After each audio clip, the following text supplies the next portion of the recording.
It is my honor and pleasure to welcome treasured friend and colleague Vedrana Subotic to Bach Talk. Vedrana is such an inspiration to me. We've worked together over the 8 weeks that I was at the University of Utah at her invitation for our All About Bach course with all of her wonderful students and the great community at the University School of Music. We've been in touch weekly for over a year now, all through the pandemic, and I've learned so much speaking to you, and I'm always in awe and intimidated at your scholarship and at the wide array of the disciplines in which you are impassioned and completely informed.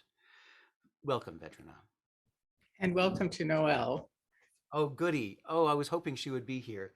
Noelle is the most beautiful multi-poo. I love her. And Tessa is her very tall and lithe German Shepherd handler. Vedrana, good morning. Thank you for joining us. Good morning to you, Chris. There have been so many things that we've discovered sort of together, both in our Zoom calls and in my early morning practice, that I would talk to you excitedly about and have you focus my thinking and bring your own. The one thing that came up that eventuated naming an axiom after what we call Vedrana's axiom. And I just want to give a brief explanation of where we get Vedrana's axiom, if you don't mind. You know, I don't mind. And correct me if I get anything wrong. My original thought regarding this C-sharp minor fugue from Book 1 was that we have very, very static subject, the cross subject of the C-sharp minor fugue.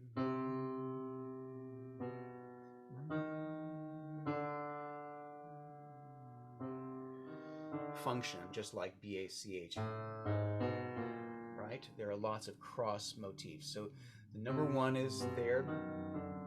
The second theme, nails and the spear, cuius latus perforatus.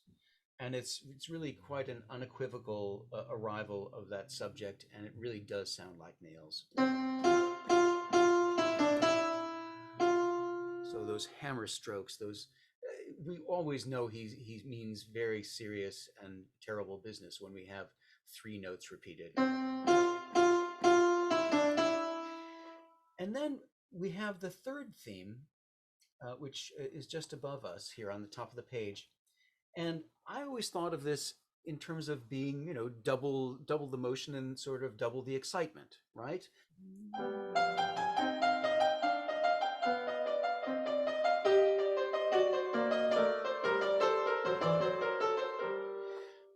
And because it's nice to have that connective tissue, that excitement, that kineticism, in light of these very monolithic and statuesque columns of themes 1 and 2. And so I thought of it as a very exciting theme, but Bach tells us that this is the theme known as streams of healing. Streams of healing, in other words, tears. And so it's not a quickening, not an excitement. It's instead tears. It is healing. And of course, Bach uses this very yielding figure of his descending tetrachord, and we can follow it down rather than being excited about it. We can make a real yielding to every one of them.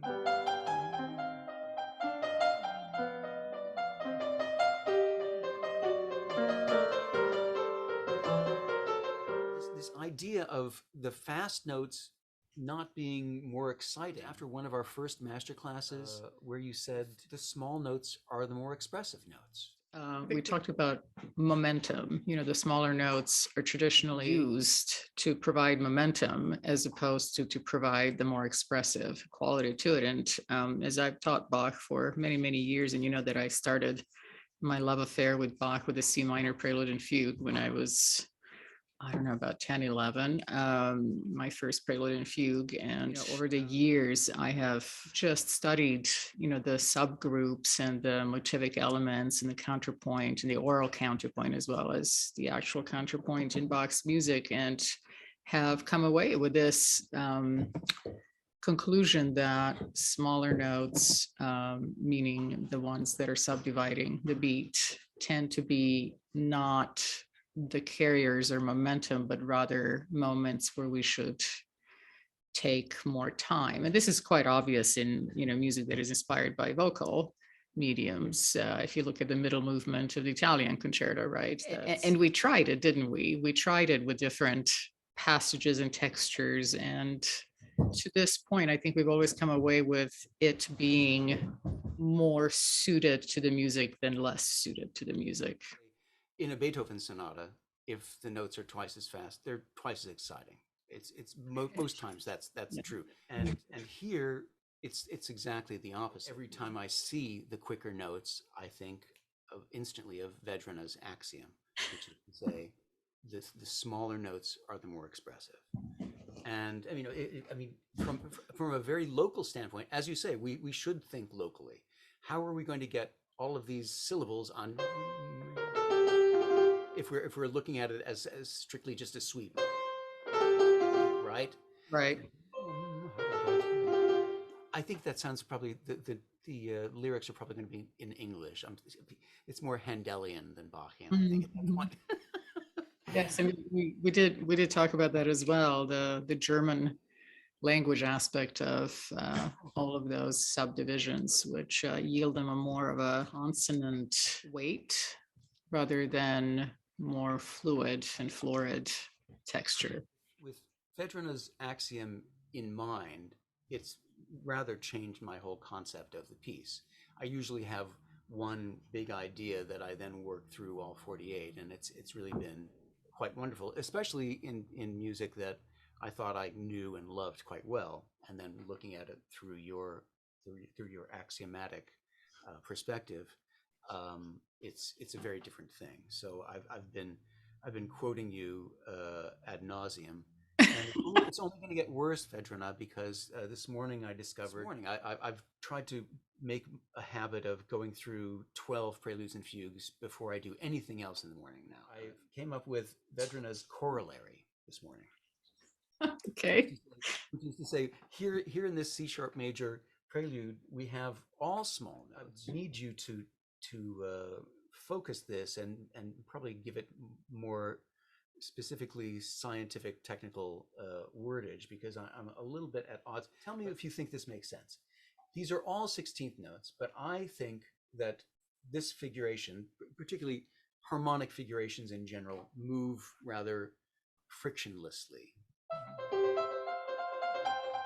And I've added a lot to this rather than making it toggling back and forth. I think of these really lifting each of those off rather than making them continuous. I mean, you can make them continuous in the broad sense, but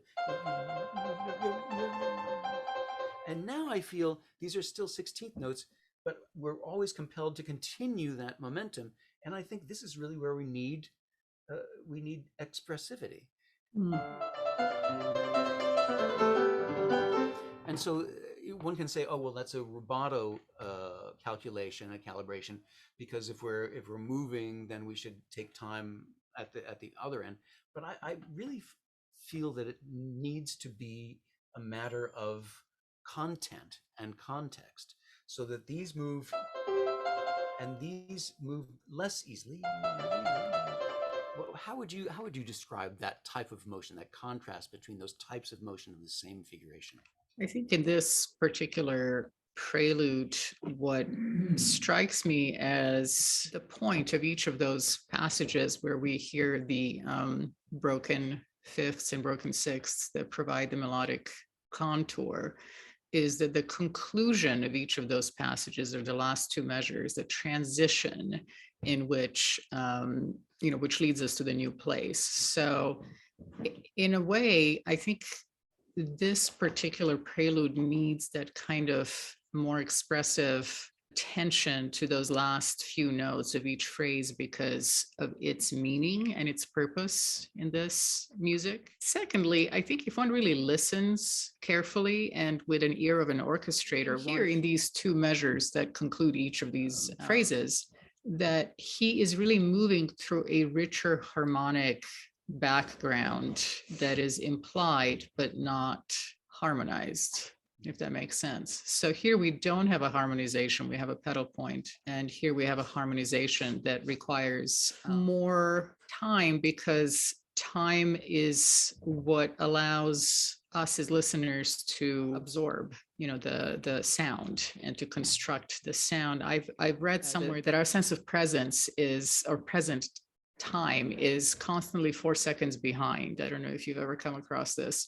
And so therefore we're always recalling what just happened. We're, like, in a sense, living sensorially, at least, we're living about 4 seconds in the past. So as I'm listening to this, I am anticipating certain harmonies, and then when that anticipation is changed by the composer, I need a moment to absorb it. And so I think there are, multiple tangents on why notes of the same value. It is my honor and pleasure to welcome treasured friend and colleague Vedrana Subotic to Bach Talk. Vedrana is asking us to have Vedrana's corollary address matters of changes of topography. There's also a difference between, the purely lyric gestures and the purely harmonic gestures. This is pure. That's purely harmonic. This is not a melody. Da, da, da, da, that's that. I mean, the top line might qualify, but in any case, we're dealing with ambience there, whereas we are dealing with absolute integrity and front and center prominence of the crenellations of that line. As you were explaining it, the need for more expressive common rhythmic value notes has to do with the structure and our reacting to the local and long-term harmonic needs of, particularly of this last 2 measures of each of these phrases. There's a much quicker harmonic sequence right at the very end. Where I came up with the corollary was I felt hamstrung by continuing with the same tempo. Right? I mean, doesn't that sound ridiculous? It does.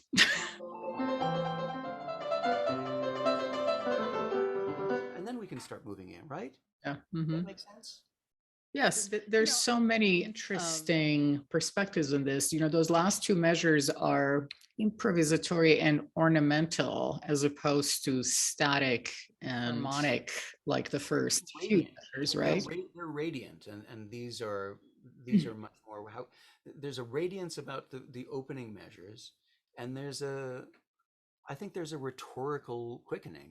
I think, how else would you describe it? In my harmonic imagination, because it does require imagination, Bach is, especially contrapuntal passages, are difficult to comprehend in their harmonic complexity, because you're moving 2 lines against each other in this case, or more. And of course, the more voices cross each other's path, the more easily we discern what the harmonic background is. But in sparse textures such as this one, where you have just one voice moving and simply a pedal point in underneath it, it takes some imagination to follow the possible harmonizations. And the truth of these 2 measures is that they are suddenly opulent with possibilities.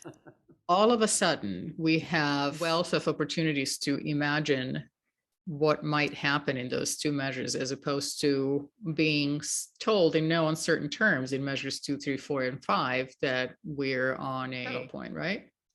Call it reading between the lines. But in Bach, I think we make, as a general public, we make the error of assuming that it's all the same. And this is not with a bad intention, of course, but it's perpetuated with the idea, the Baroque idea of doctrine of affects, and not arguing against the doctrine of affects at all. But I think that it tends to box us in terms of our understanding of what all is presented in Bach, in a single Bach work such as this. If you wouldn't mind going a little bit deeper into the rules of affect. The idea being that certain keys have certain meanings, and that a single piece, single work has an ambiance, right? And affects communicating either joy or happiness or melancholy, or probably in the Baroque era, positive emotions were more popular than expression of pain and suffering, which is present throughout Bach's music, of course, from the spiritual and religious perspective.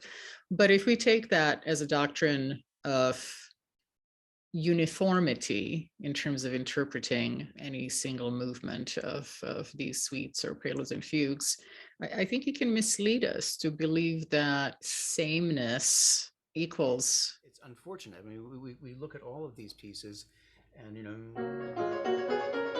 all of these pieces have one idea. It's all the same.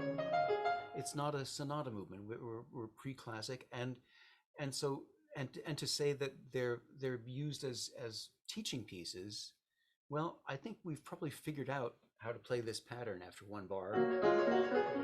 So and I think the affect has been, the contract with the affect has been fulfilled by bar two.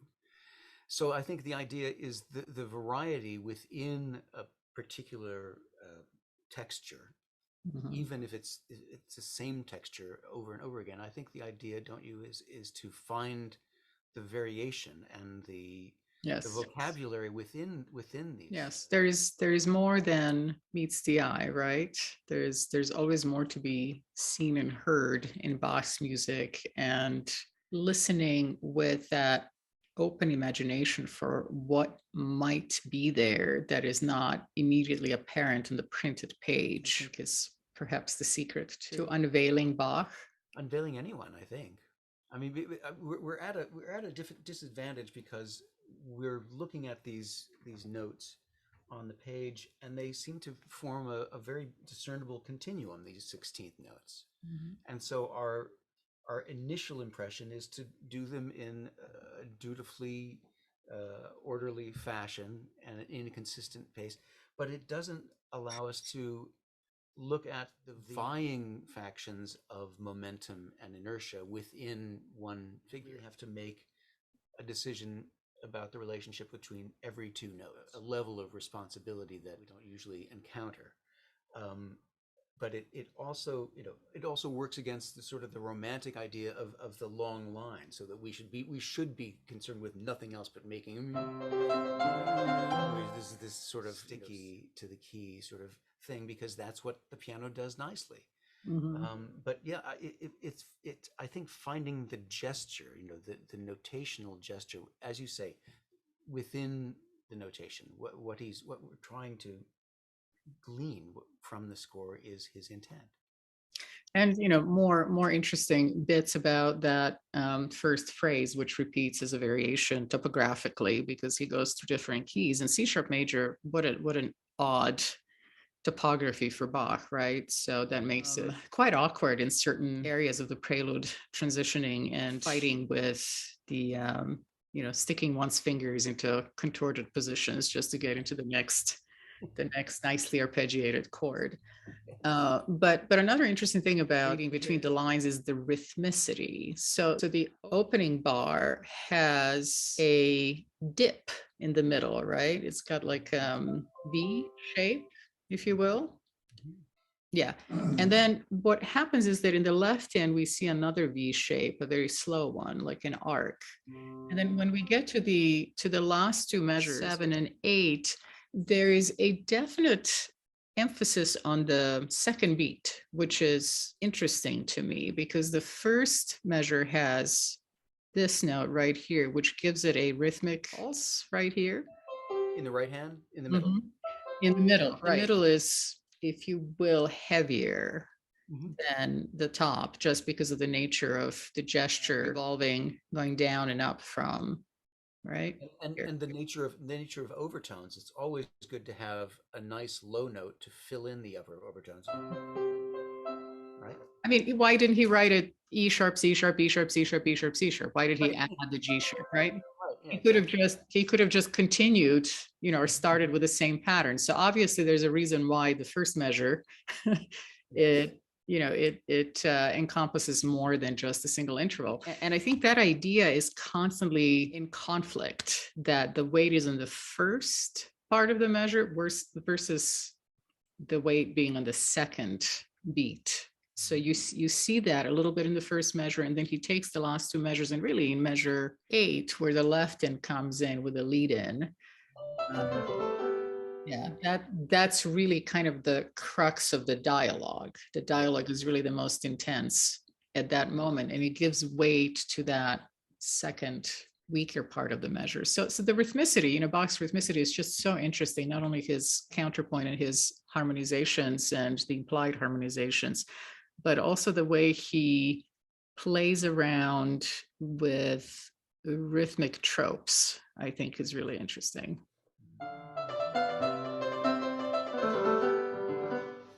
Yeah, exactly.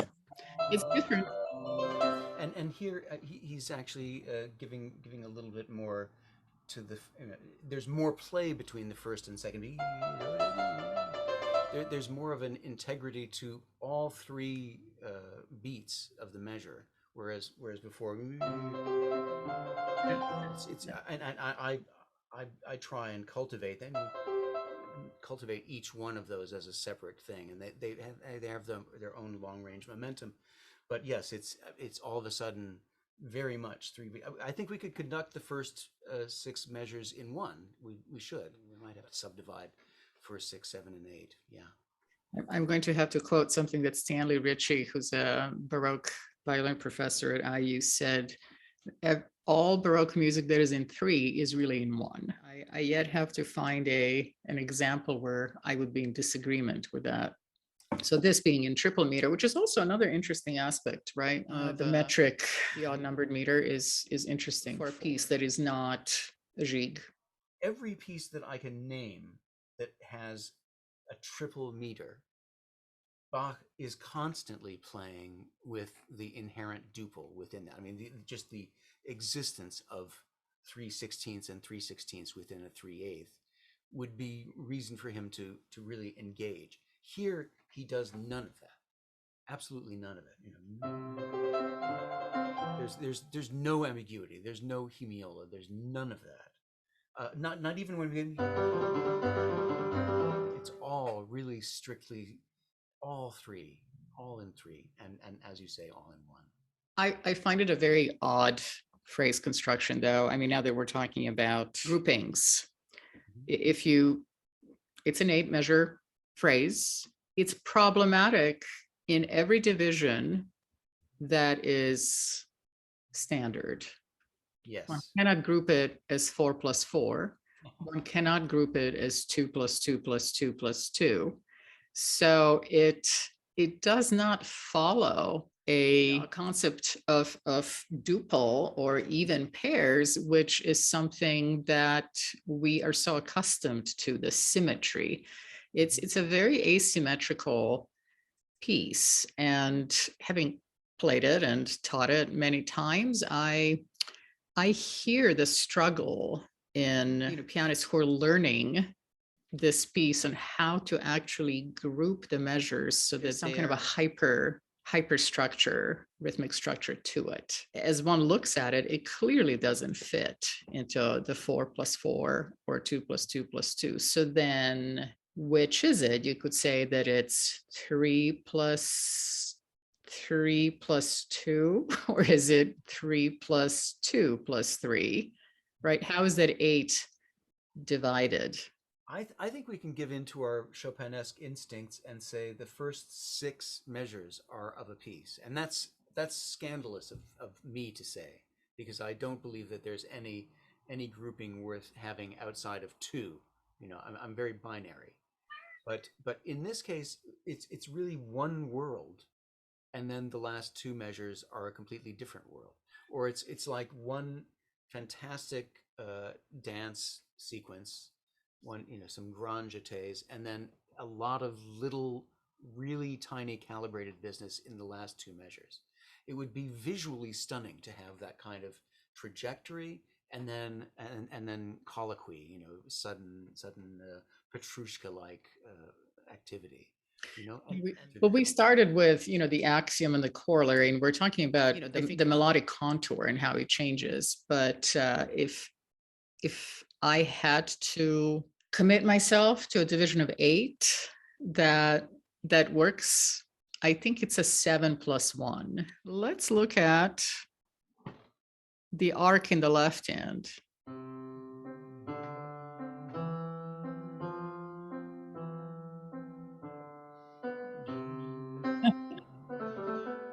Right?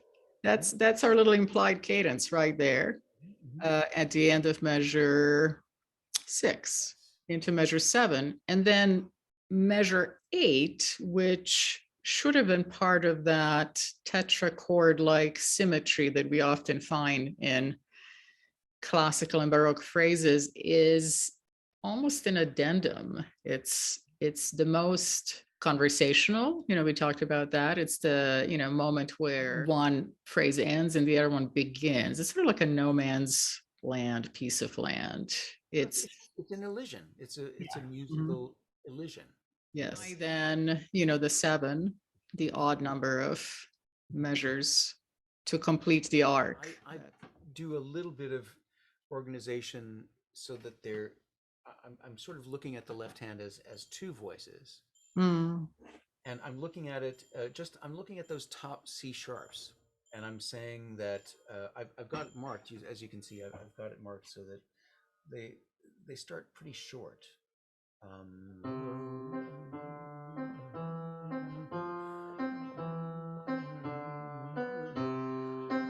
So I'm really getting full length here. So I'm making a sort of an articulative crescendo or augmentation, so that we go from a passive voice, right, to a slightly more engaged voice. And that it's not just an anticipatory to that downbeat, but it is the exact moment of the changing of the guard. From any of these perspectives, though, the conclusion is that the momentum, the last few measures, counting backwards, 8, 7, 6, the momentum is not gained, but actually kind of lost. Or are we giving into inertia at that point? Is that the right word? Well, that's definitely the problem, isn't it? Mm-hmm. The development of inertia through the first few measures, which then have to be moderated by taking a more spacious approach to those melodic contours. I'm seeing the opening bars as potentially more momentum, oriented. Yes. And if we look up inertia, it really is the resistance to motion. I mean, the right term is just agogic, because agogic is a reaction to local events by means of rhythmic expression. And so what we're talking about is yes, the enormous languorous space of pedal tone, and then the one moment of of implied uh, opulence of harmonic opportunity. That was such a beautiful word that you used there. Oh my gosh, I'll use that forever.